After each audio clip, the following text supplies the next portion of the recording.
तर मित्रांनो, आजच्या या व्हिडिओमध्ये आपण जाणून घेणार आहोत की आपले ई-आधार डाउनलोड कसे करायचे.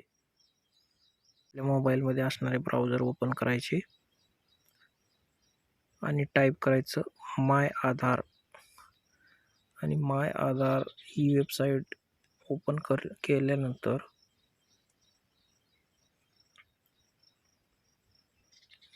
या ठिकाणी उपलब्ध असलेल्या पर्यायापैकी पहिलाच पर्याय आहे डाउनलोड आधार. त्यावर आपल्याला क्लिक करायचे. त्यानंतर इथे आपल्याला आपण आधार नंबर, एनरोलमेंट नंबर किंवा व्हर्च्युअल आय-डी या पर्यायांच्या मार्फत आपले आधार कार्ड डाउनलोड करू शकतो.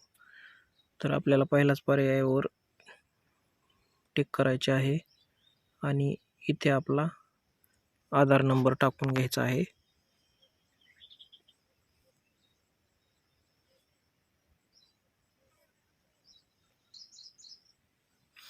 तर आधार नंबर आणि कॅप्चा टाकल्यानंतर सेंड ओ-टी-पी या पर्यायावर क्लिक करायचे.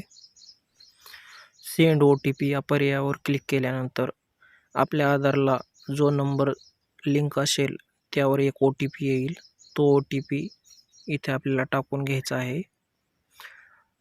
आणि जर आपल्याला आपले आधार कार्ड मास्क्ड आधार म्हणजेच त्यातले सुरुवातीचे 8 अंक हे लपवलेले असतात, अशा प्रकारचे आधार कार्ड पाहिजे असेल तर do you want to masked Aadhaar या पर्यायावर क्लिक करून व्हेरीफाय अँड डाउनलोड करायचे.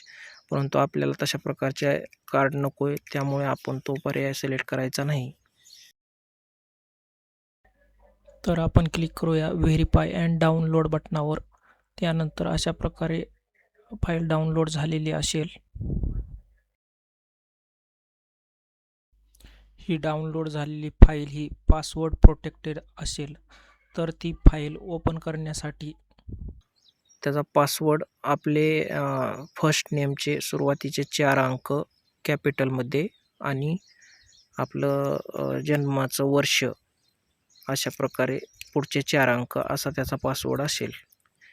म्हणजेच समजा एखाद्या व्यक्तीचं नाव जर अनिश वाय कुमार आणि त्याचा जन्मवर्ष हे 1989 असेल तर आपला पासवर्ड हा कॅपिटलमध्ये ANIS 1989 असा असेल. आपल्या मोबाईलच्या डाउनलोड्स या फोल्डरमधले डाउनलोड झालेली फाईल पासवर्ड टाकून ओपन करावी. धन्यवाद.